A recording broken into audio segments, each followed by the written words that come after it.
حضرت یونس علیہ السلام اللہ تبارک و تعالیٰ کے نبی تھے،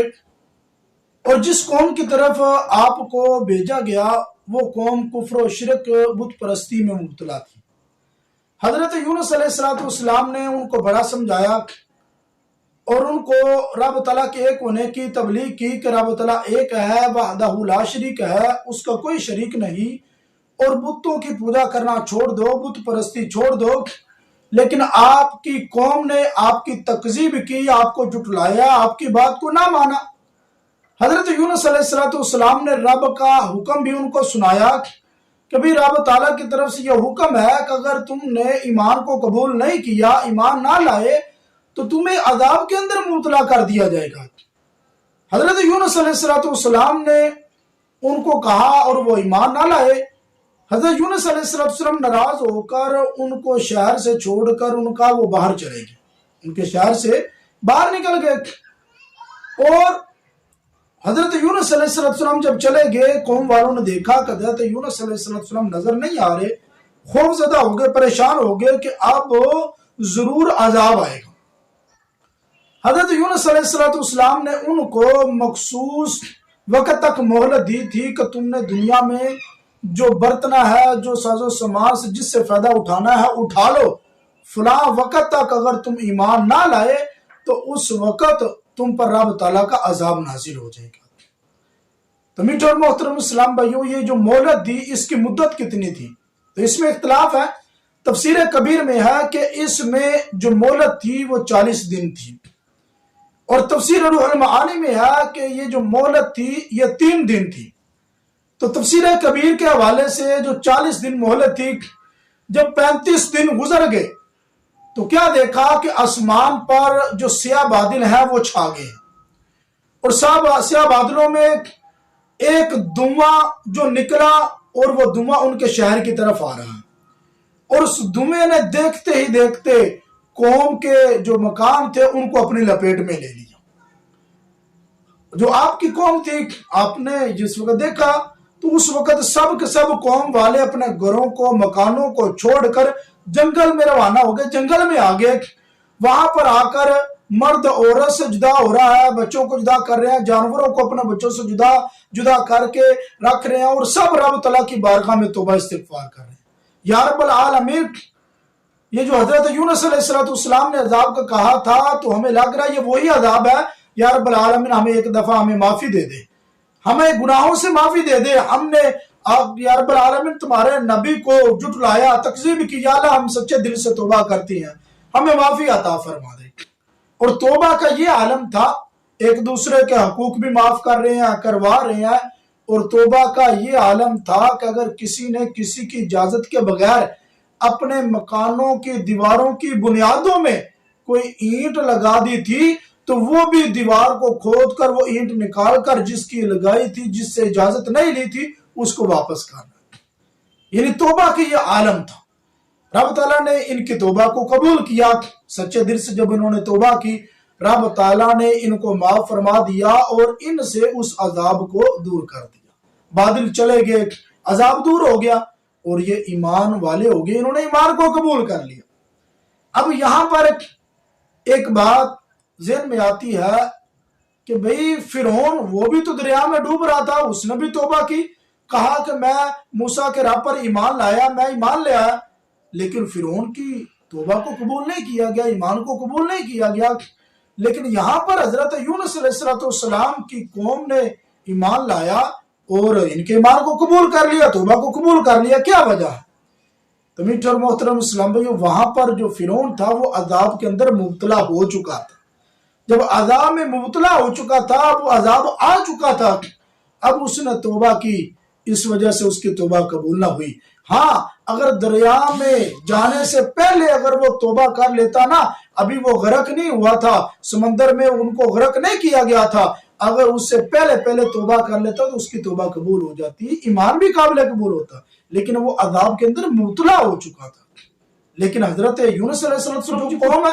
ان پر عذاب ابھی آیا نہیں، عذاب کے اثار نمودار ہوئے ہیں، اور ان اثاروں کو، علامتوں کو دیکھ کر ہی انہوں نے سچے دل سے توبہ کر لی، جس کی وجہ سے ان کی توبہ بھی قبول ہوگی اور ان کا ایمان بھی قابل قبول ہے۔ تو میٹھے اور محترم اسلام بھائیو، جب انہوں نے توبہ کر لی، عذاب کو دور کر دیا گیا، حضرت یونس علیہ السلام کیونکہ شہر چھوڑ کر چلے گئے تھے، واپس نہ آئے، شہر میں موجود نہیں، اور حضرت یونس علیہ السلام جب واپس نہ آئے تو راستے میں یونس علیہ السلام کو جب دریا عبور کرنا چاہا، ایک دریا آ گیا، اس کو عبور پار کرنے کے لیے آپ کشتی میں بیٹھ گئے۔ جب کشتی میں بیٹھے، چلتے چلتے ایک جگہ کشتی پھنس گئی، اور اس وقت ان کا دستور اور ان کی حالت یہ ہوتی تھی کہ یہ جو کشتی پھنس جاتی ہے وہ اس وقت تک کنارے نہیں لگتی کہ اس کشتی میں ایک بھاگا ہوا غلام ہوتا ہے جو اپنے آقا سے بھاگا ہوتا ہے، جب تک وہ کشتی سے نیچے نہ اترے وہ کشتی کنارے نہیں لگتی۔ اب دیکھا کشتی پھنسی ہوئی ہے، کنارے نہیں لگ رہی۔ اب جتنے بھی اس کشتی میں مسافر تھے سب کے نام لکھ کر قرآ ڈالی گئی۔ جب قرآ ڈالا گیا تو حضرت یونس علیہ السلام کا قرآ نکلا۔ دوسری مرتبہ پھر ڈالا گیا، پھر حضرت یونس علیہ السلام کا قرآ نکلا۔ تیسری مرتبہ پھر ڈالا گیا، حضرت یونس علیہ السلام کا قرآ نکلا۔ یعنی 3 بار حضرت یونس علیہ السلام کا ہی نام نکلا۔ اور حضرت یونس علیہ السلام نے جب یہ دیکھا تو کہا، ہاں میں ہی اپنے آقا کا بھاگا ہوا غلام ہوں، اور فوراً دریا میں آپ نے چھلانگ لگا دی تاکہ کشتی والے اپنی منزل پر آسانی سے پہنچ جائیں۔ تو میٹھے اور محترم اسلام، جب حضرت یونس علیہ السلام نے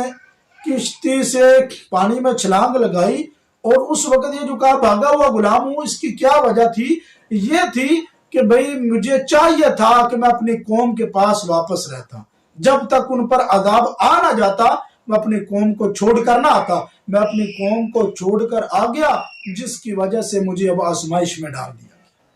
جب پانی کے اندر آپ نے چھلانگ لگائی، رب تعالیٰ نے حکم دیا، اے مچھلی، ایک مچھلی کو حکم دیا، مچھلی میرے یونس کو اپنے پیٹ میں لے لے، اور یاد رکھ میرے یونس جب تیرے پیٹ میں آئے تو تیرا پیٹ ان کے لیے میں نے قید خانہ بنایا ہے، نہ کہ انہیں تمہارا لقمہ بنایا۔ لقمہ نہیں بنایا کہ تم کھا جاؤ،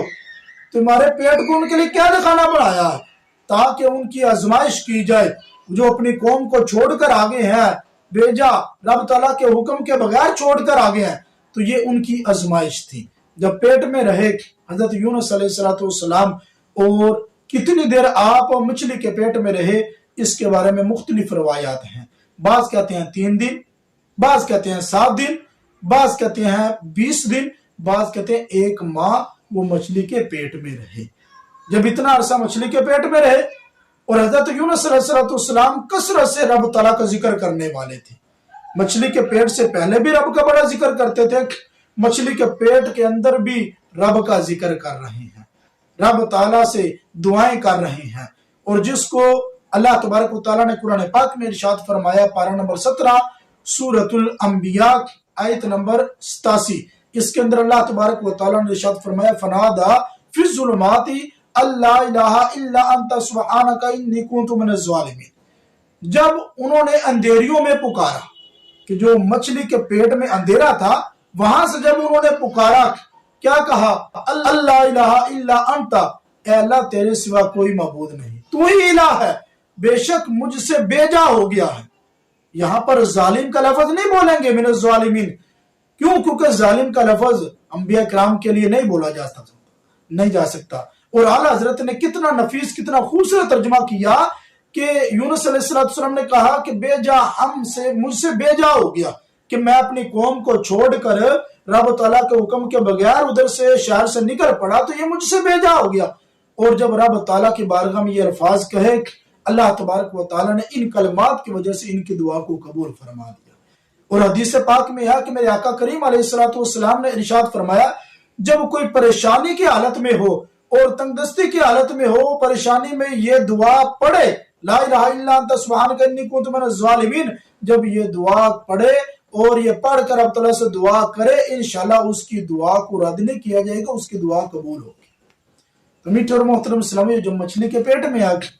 اب رب تعالیٰ نے ان کو نجات عطا فرمائی۔ فاستجبنا لہ، اسی سپارے کے پارہ نمبر 17 اور سورۃ الانبیاء کی 28ویں آیت ہے، یعنی اس کی اگلے والی، فرمایا فاستجبنا لہ، ہم نے ان کی دعا کو قبول کیا، ونجیناہ، ہم نے ان کو نجات دی، من الغم، غم سے، یہ جو مچھلی کے پیٹ کا غم تھا، اس سے ہم نے ان کو نجات دی، وَكَذَلِكَ نُنْجِي الْمُؤْمِنِينَ، اور اسی طرح ہم ایمان والوں کو نجات دیں گے کہ جو بھی مصیبت کے وقت، پریشانی کے وقت رب کو یاد کرے گا، رب تعالیٰ ان کو نجات عطا فرمائے گا۔ تو میٹھے اور محترم اسلام بھائیو، پیٹ سے، مچھلی کے پیٹ سے جب حضرت یونس علیہ السلام کو باہر میدان میں ڈال دیا گیا، جب باہر میدان میں مچھلی نے اگل دیا، ڈال دیا، آپ بیمار تھے، اور اتنا عرصہ مچھلی کے پیٹ میں رہ کر جب آپ بیمار تھے، اور فرمایا کہ آپ کا جسم ایسے تھا جیسے ایک نومولود بچے کا جسم ہوتا ہے، کہ آپ کے جسم پر بال بھی نہیں، اور اتنا نرم و نازک جسم ہو گیا تھا۔ اور پھر وہاں پر جب جس میدان میں حضرت یونس علیہ السلام کو ڈالا گیا، وہاں پر رب تعالیٰ نے ایک کدو کا درخت کو اگا دیا۔ وہ کدو کا درخت کیا، کہ وہ ٹھنڈا ہوتا ہے اور اس کے پتوں پر مکھی نہیں بیٹھتی، اور یونس علیہ السلام کا یہ جو ابھی جتنی دیر، جتنا عرصہ مچھلی کے پیٹ میں رہا، یہ جو باہر نکالا تو اب مکھی بیٹھتی تو تکلیف ہوتی، دھوپ لگتی تو تکلیف ہوتی، تو اس اذیت سے بچانے کے لیے اللہ تبارک و تعالیٰ نے کدو کو وہاں پر، یعنی کہ وہاں پر اگایا، اور کدو نے آپ پر سایہ کیا، اور کدو کے جو پتے تھے وہ آپ کے جسم کے ساتھ مس ہوئے، جس کی وجہ سے آپ پر مکھی نہ بیٹھی اور آپ کو تکلیف نہ ہوئی۔ پھر ایک بکری کو مقرر کیا گیا آپ کے لیے، جس کا آپ دودھ پیتے، اور دودھ پی کر آپ کے جسم میں جو توانائی تھی وہ دوبارہ بحال ہوئی، اور آپ کا جسم دوبارہ مضبوط اور طاقتور ہو گیا۔ تو میٹھے اور محترم اسلام بھائیوں، یہ حضرت یونس علیہ السلام کا ایک مختصر سا واقعہ تھا کہ کس طریقے سے اپنی قوم کی طرف آئے، اور آپ کی قوم نے آپ کو جھٹلایا، پھر آپ شہر سے چلے گئے، اور پھر مچھلی کے پیٹ میں کس طرح گئے، اور کس طریقے سے وہاں سے پھر آپ کو نجات ملی۔ اللہ تعالی ہم سب کو انبیاء کرام کی جو معاملات ہیں، انبیاء کرام کی جو ہمارے لیے تعلیم ہے، اس پر عمل کرنے کی توفیق عطا فرمائے، اور انبیاء کرام سے سچی اور پکی محبت کرنے کی توفیق عطا فرمائے، اور انبیاء کرام کے بارے میں ہمیں معلومات بھی حاصل بھی کرنے چاہیے، اور جہاں سے ملے سن کر یا پڑھ کر وہ ضرور حاصل کرنے چاہیے۔ اللہ تعالیٰ عمل کرنے کی توفیق عطا فرمائے۔